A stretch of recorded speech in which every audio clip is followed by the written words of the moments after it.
அனைவருக்கும் வணக்கம். நேற்று மாலை வந்து திமுகவுடைய தலைவர் திரு ஸ்டாலின் அவர்கள் வந்து ஒரு அறிக்கை வெளியிட்டார். அதாவது தமிழக முதல்வர் தனிமைப்பட்டு நிற்கிறார். அதாவது கர்நாடகா வந்து இந்த மாதிரி பண்ணிட்டு இருக்காங்க. தமிழக முதல்வர் வந்து தனிமைப்பட்டு நிற்கிறான்னு ஒரு வார்த்தையை சேர்த்து இருக்கிறார். இவர்கள் நடந்து கொள்ளும் விதம் பார்த்தீங்கன்னா ஏதோ இந்த இந்த மாதிரியான ஒரு சூழலை உருவாக்க வேண்டும் என்பதற்காகவே திமுக வந்து செயல்பட்ட மாதிரி இருக்கு. பல வாரங்களாக பல தரப்பினர் சொன்னது என்னன்னா, கர்நாடகத்தில் இருக்கும் திரு டி கே சிவகுமார் அவர்களுக்கும் திமுகவின் குடும்பத்திற்கும் கட்சியை தாண்டி ஒரு நல்ல உறவுகள் இருக்கிறது. அவர்கள் பல வருடங்களாக அவர்கள் இருவருக்கும் பல நல்ல உறவுகள் இருக்கிறது. அதனால் இவர்கள் என்ன சொல்வார்களோ அதுதான் அவர்களும் செய்வார்கள். டி கே சிவகுமார் எல்லாவற்றையும் விட திமுக குடும்பம் மீண்டும் ஆட்சிக்கு வர வேண்டும் என்று பல வகையில் விரும்பினார். காங்கிரஸ் தலைமை சொல்வதை கேட்பதை விட டி கே சிவகுமார் திமுக குடும்பம் ஸ்டாலின் அவர்கள் சொல்வதை தான் அதிகமாக கேட்பார் என்று பல தரப்பினர் சொல்லி வந்தார்கள். அதே மாதிரிதான் கடந்த ஒரு வாரம் நடந்ததும் இருக்கு. ஏன்னா அவர் என்ன சொல்லணும்னு நினைக்கிறாரோ அதை தான் திமுக சொல்கிறது. திமுக சொல்வதை தான் அவரும் சொல்கிறார். இவர்கள் இருவரும் வந்து இதே மாதிரிதான் வந்து கருணாநிதி காலத்திலே அம்மையார் புரட்சி தலைவர் அம்மா அவர்களுக்கு பெயர் வந்து விடக்கூடாது என்பதற்காக பல வகையில் முட்டுக்கட்டை போட்டு தண்ணீர் திறக்காதீர்கள், திறந்தால் அந்த அம்மாவிற்கு பெயர் கிடைத்துவிடும் என்று பல அழுத்தங்களை கருணாநிதி அந்த காலத்திலே கொடுத்தார்.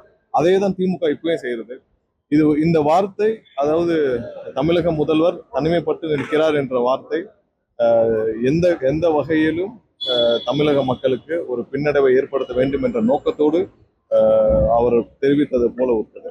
நேற்று காலை வந்து முதல்வர் பல தரப்பு ஆலோசனையை முடித்துவிட்டு முதல்வர் வந்து நம்ம உச்சநீதிமன்றத்தில் வழக்கு தொடுக்க வேண்டும் என்று முடிவு செய்து மதியமே வந்து நம்மளுடைய வழக்கறிஞர் உச்சநீதிமன்றத்தில் இந்த வழக்கை பல வருடங்களாக நடத்தி வரும் வழக்கறிஞர் திரு உமாபதி அவர்களும் தெரிவித்து அனைத்து ஆலோசனையும் முடித்து வழக்கு பதிவு செய்யும் திட்டத்தையும் சொல்லி அது ப்ராசஸ்ல இருக்கிறப்ப திமுக அவசரமாக 5 மணிக்கு மேல வழக்கை பதிவு செய்கிறார்கள். இந்த மாதிரி ஒரே மாநிலத்துல பல பெட்டிஷன் ஃபைல் பண்ணா எவ்வளவு குழப்பத்தை விளைவிக்கும், எந்த அளவுக்கு அந்த மாநிலத்திற்கான உரிமைகளை பின்னோக்கி தள்ளும். இந்த 5 வருஷமா இவங்க என்ன செஞ்சாங்க? திமுக தரப்புல எந்த வகையில ஏதாவது ஒரு பெட்டிஷன் ஃபைல் பண்ணிருக்காங்களா? இல்ல. கடந்த 30 வருடங்களாக எல்லா வகையிலும் இந்த காவேரி விஷயத்துல நமக்கு பல பின்னடைவுகளை ஏற்படுத்தி திமுகவும் அதன் தலைவர் கருணாநிதியும் அவர்கள் இப்பயும் அதே குழப்பத்தை தான் விளைவிச்சிட்டு இருக்காங்க. ஒரு வகையில திமுக இந்த மாதிரியான பெட்டிஷன், இன்னொரு வகையில அதிமுக வந்து அம்மா எவ்வளவு ஸ்ட்ராங்கா எல்லா வகையத்தையும் முடிவெடுப்பாங்களோ அதற்கு எதிராக இன்னைக்கு கர்நாடகத்திற்கு ஆதரவாகவும் பாஜகவிற்கு ஆதரவாகவும் ஒரு பக்கம் அதிமுக வந்து அவர்கள் சொல்வதை கேட்டு செயல்பட்டு இருக்காங்க.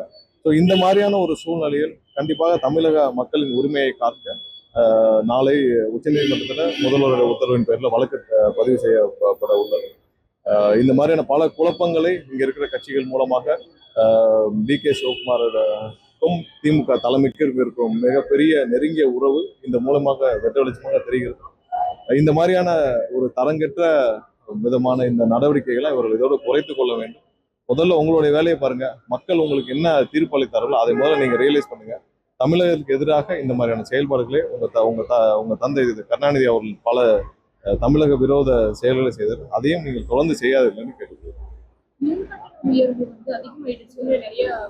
இல்ல, அது சம்பந்தமா நேத்தே மின்சார வாரியம் தரப்பாக ஒரு அறிக்கை கொடுக்கப்பட்டது.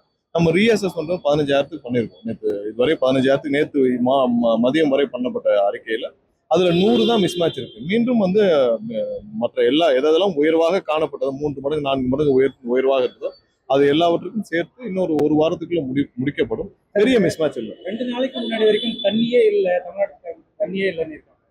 நேற்று மழை பொழிவு உடனே வந்து கபினி டேம் திறக்கிற அளவுக்கான ஒரு தண்ணி இல்லை. அது மட்டும் நமக்கு பத்தாது. ஏன்னா நமக்கு வந்து 3500 டிஎம்சி 3500 கியூபிக் செகண்ட் வந்து நமக்கு வந்து கனஅடி வந்து நமக்கு திறக்கணும்னு சொல்லி உத்தரவு கொடுக்கப்பட்டது. அதையும் தாண்டி நமக்கு வந்து 17 டிஎம்சி நமக்கு வர வேண்டிய உரிமை இருக்கு. 3-4 மணி நேரம் நமக்கு வர வேண்டிய உரிமை 17 டிஎம்சி இருக்கு.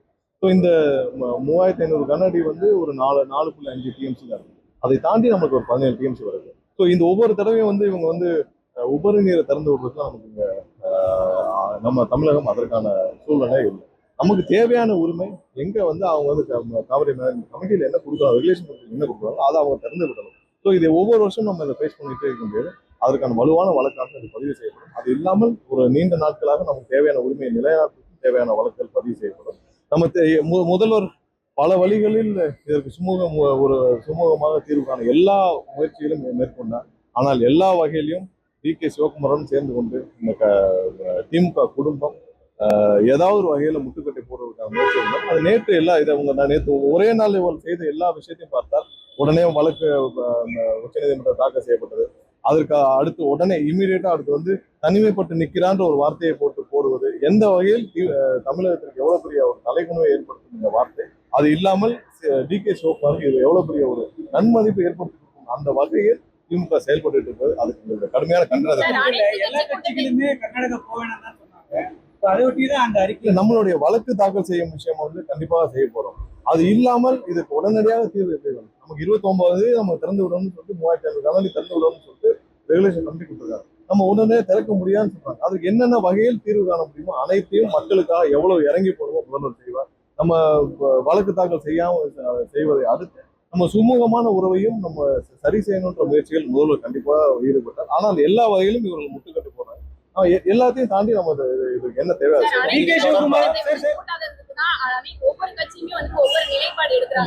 நீங்க அனைத்து கட்சி கூட்டம் கர்நாடகத்துல ஒரே நிலைப்பாட்டில் இருக்காங்க. என்னன்னா நமக்கு தண்ணி விடக்கூடாது, அதுல அவங்களுக்கு மாற்று கருத்து இல்லை. ஏன்னா அவங்களுடைய ஒரே நிலைப்பாடு அதான். ஆனால் இங்க வந்து நம்மளுடைய அப்ரோச் இருக்குல்ல, நம்ம எந்த மாதிரியாக நம்மளுடைய உரிமையை மீட்க போறோம். ஒண்ணு கோர்ட் இருக்கு, இன்னொன்னு நம்மளுடைய சும உறவு. இது எல்லாத்தையும் சேர்ந்து என்ன மாதிரி அப்ரோச் இருக்குல்ல, அதுல ஒவ்வொரு கட்சியும் மாறுபட்டு நிற்கிறாங்க. நம்ம சட்டசபையில எல்லா கட்சியும் கூப்பிட்டு எல்லா கட்சியுடைய ஆதரவோட தானே நம்ம ஒருமனதாக தீர்மானம் நிறைவேற்றணும். அடுத்த நாள் அதிமுக மாத்தி பேசுறாங்க. அங்க தூங்கிட்டு இருந்தாங்களா? எடப்பாடி அங்கதான் இருந்தாரு, அவங்க கட்சி அக்ரி கிருஷ்ணமூர்த்தி எல்லாரும் அங்கதான் இருந்தாங்க. அங்க எல்லாம் தலையாட்டி ஒருமனதாக தீர்மானம் நிறைவேற்ற வரை எல்லாம் தலையாட்டிட்டு இப்ப வந்து எதுக்காக உயர்நீதிமன்றத்தில் திருத்தம் கொள்ளனா முன்கூட்டியே தரணும் அப்ப வந்து அந்த தீர்மானம் குறித்து அனைத்தையும் அங்கே விவாதிக்கப்பட்டது. அதுல வந்து எல்லாமே சொல்லப்பட்டது. எதிர்ப்பு தெரிவிக்க வேண்டும் அங்கேயே தெரிவிச்சிருக்கலாம். அங்கேயே வந்து எல்லாவற்றையும் கேட்டுதான் ஆதரவு தெரிவிச்சாங்க. அங்கேயே எல்லாருக்கும் பேசுறதுக்கான வாய்ப்புகள் கொடுக்கப்பட்டுச்சுல, எல்லாரும் பேசினாங்கல்ல. அப்பயும் கடந்த வாரம் ஒரு 4 நாளைக்கு முன்னாடி போய் அந்த தீர்மானத்தை இவங்களும் ஆதரவாக நிறைவேற்றப்பட்ட தீர்மானத்தை எதுக்கு உயர்நீதிமன்றத்தில் வழக்கு தொடுக்கும்? இவர்கள் வழக்கு தொடுக்கிறார் உயர்நீதிமன்றத்துல, அடுத்த 2 நாள்ல இவங்க உச்சநீதிமன்றத்துல திமுக ஒரு பெட்டிஷனை போடுறாங்க. சோ இது எல்லாத்துக்கும் யாருக்கு பின்னடைவு? தமிழக மக்களுக்கு தானே பின்னடைவு. முதல்வருக்கு இவங்க நெருக்கடி கொடுக்காத நினைச்சு தமிழக மக்களுக்கு எதிராக செயல்பட்டு இருக்காங்க. இப்படி இருக்கிற ஒரு இந்த நிலையில் இருக்கிற இவர்களை வைத்து நீங்க எப்படி அனைத்து கட்சி கொடுத்தீங்க? அது வந்து தமிழக மக்களுக்கு என்ன வேணும் அதை தான் முதல்வர் செய்வார். இந்த மாதிரியான இவர்கள் அரசியல் செய்வதற்காக முதல்வருக்கு நெருக்கடி கொடுப்பதாக நினைத்துக் கொண்டு தமிழக மக்களுக்கு எதிராக செயல்படுகிறார். இல்ல, என்னென்ன முயற்சிகள் எடுக்க வேண்டுமோ முதல்ல எடுத்துட்டு தான் இருக்கிறாரு. அதற்கான சூழ்நிலை எவ்வளவு நெருக்கடி கொடுக்க வேண்டும் அதை திமுகவும் திரு டி.கே. சிவகுமாரன் சேர்ந்து பண்ணிட்டு இருக்காங்க. ஒண்ணும் இல்ல, ஒரு சிம்பிளான விஷயம் சொல்றோம். அதாவது எங்களுடைய எம்எல்ஏவை விலைக்கு வாங்கும் விஷயத்தில் பணம் பிடிபட்டது. எங்கிருந்து பிடிபட்டது? பெரும்பாலான பணங்கள் பெங்களூர்ல இருந்து தான் டிரான்ஸ்பர் பண்றது. எப்படி திமுக தலைமை திமுகவினர் வந்து பெங்களூர்ல இருந்து பணத்தை டிரான்ஸ்பர் பண்றதுக்கு பெங்களூருக்கு திமுக வந்து அவ்வளவு சேஃப் கவனா இருக்கா? இல்ல பெங்களூர்ல இருந்து பணத்தை பதுக்கி வைக்கிறதுக்கான சூழ்நிலை ரொம்ப பாசிட்டிவா இருக்கா? இதுல இருந்தே வந்து நிறைய முடிச்சுகள் அவுக்கப்படாமல் இருந்தது. நேற்று தெரியுது. ஏன்னா பெங்களூர்ல இருந்து இந்த எங்களுடைய எம்எல்ஏ பர்ச்சேஸ் பண்ற விஷயத்துல அந்த வழக்கு விசாரணையில பெங்களூர்ல இருந்தா பெரும்பாலான பணங்கள் பிடிபட்டது. அங்க இருந்தா பெரும்பாலான பணங்கள் அங்க இருந்தா அனுப்பப்பட்டது. ஸோ இதுல இருந்தே அப்ப இருந்தே ஒரு சந்தேகம் இருந்தது. அது இப்போ வலு சேர்க்கும் விதமாக அவர்களுக்கு மிகப்பெரிய ஆசீர்வாதம் டி.கே. சிவகுமாரோட இருந்து இருக்கிறது. அதற்கு பெரிய உதவியாக அவரும் இருக்கிறார். இவர்களும் அதுக்கு தேவையானபடி சிவகுமார் மீது காங்கிரஸ் கட்சியான கூட்டணி கட்சியோட முறையீடு சார், அவர் மேல நான் புகார்கள் இல்ல. அவர் காங்கிரஸ் தலைமை சொல்றதே கேட்கிற நிலைமையில் இல்லை. அவர் திமுக தலைமை சொல்றதான் கேட்கிற நிலைமை இருக்காரு. இவர்கள் 2 பேருக்கும் அவ்வளவு ஒரு உட்புறம் அவ்வளவு ஒரு நல்ல உறவு இருக்கு. அவர் அங்க காங்கிரஸ் தலைமை சொன்னாலும் கேட்கிற நிலைமையில டி.கே. சிவகுமார் ஸ்டாலின் சொன்னா கேட்பார், இந்த குடும்பம் சொன்னா கேட்பார். இவர்கள் 2 பேருக்கும் அவ்வளவு ஒரு நல்ல உறவு இருக்குது. அது என்னன்னு சொல்லி அவங்க தான் வெளியிட்டாங்க. எல்லா அமைச்சருக்கும் நிர்மல்குமார் தான் வாயா இருக்காரு. நீர்வளத்துறை அமைச்சர் ஏன் பேச மாட்டேங்கிறாரு? எல்லா தேவையான அமைச்சர்கள் அவங்களுடைய துறை சம்பந்தமாக சொல்லிட்டு பேசிட்டு இருக்காங்க. திரு சிவசங்கரன் அவர் ஒன்னே இருக்கான். அவர் சம்பந்தமாக பேசுறதுக்கு பதில எதுக்கு வந்து இத்தனை நாள் சட்டசபையிலே செந்தில் பாலாஜி பேசுறாங்க. கடைசியாக மின்சாரத்துறை அமைச்சராக இருந்து யாரு? திரு சிவசங்கரன் அவர் தானே. அவருக்கு பதில் நான் தான் இருந்து சொன்னேன். அவர் ஏன் ரப்பர் ஸ்டாம்பான்னு கேட்ட பிறகு ஒண்ணும் இல்ல. சிவசங்கரன் அவர்களும் ஒரே ஒரு கேள்வி, அவருடைய காலகட்டத்துல மின்சாரத்துறையில ஊழலே நடக்கலன்னு சொல்றாரா? டெண்டர் முறைகேடு நடக்கலன்னு சொல்றாரா? அப்படி நடந்திருந்தால் அவருக்கு தெரிஞ்சு நடந்தா தெரியும். ஒரு கேள்விக்கு அவர் பதில் சொல்லுங்க. ஏன்னா அவருடைய காலகட்டங்கள் அவர் ஒரு சில ஆண்டுகளாக அவர் வந்து கடைசி ஆண்டு ஒரு 1.5 வருஷமா அவர் வந்து மின்சாரத்துறைக்கு அமைச்சராக இருந்தார். அவருக்கு எதுவுமே தெரியாதுன்னு எல்லாருக்கும் தெரியும். அதை நிழல் உலகமாக நிழலாக இருந்து ஆப்ரேட் பண்ணது யாருன்னு எல்லாருக்குமே தெரியும். அந்த காலகட்டத்தில் டெண்டர் முறைகேடுகள் நடந்ததா நடக்கலையா? நடந்ததுன்னா அது யாரு? அவருக்கு அதுல உடன்பாடு இருக்கா? அவருக்கு தெரிஞ்சு நடந்தா தெரியாம நடந்ததா? இதெல்லாம் அவர் பதில் சொல்லுங்கள். அதற்கு தேவையான ஆதாரங்களை நாங்கள் கொடுக்கிறோம். சார் 200 யூனிட் இலவசம் வந்து மே மாசமே அறிவிச்சிட்டோம் சார். இலவசமாக கொடுக்கப்பட்டது. வாங்க. 200 யூனிட் இலவசமாக கொடுக்கப்பட்டது எந்த மாற்றமும் இல்லை. அதுல எந்த மாறுதலும் இல்லை. தேவையில்லாமல் குழப்பம், இந்த அதிக கட்டணம்னு சொல்லி குழப்பம் விளைவிக்கிறாங்க. அதுல எந்த மாற்று கருத்தும் இல்லை. நிறைய இடத்துல என்னன்னா இந்த அபார்ட்மெண்ட்ஸ்ல இருக்கிற கமர்ஷியல், அதாவது காமன் இது வந்து கமர்ஷியல் கனெக்ஷனா இருக்கு. ஸோ அதுல வர வேரியேஷன் நிறைய பேர் எடுத்து போடுறாங்க. ஸோ அதெல்லாம் வேலிடேட் பண்ணிட்டு இருக்கோம். கண்டிப்பா இப்போ 15,000 கனெக்ஷன்ல 100 தான் வேலிடேஷன். 100 தான் நேற்று வந்து இதுல டிஎன்இபில மின்சார வாரியத்துக்கு பப்ளிஷ் பண்ணிருக்காங்க.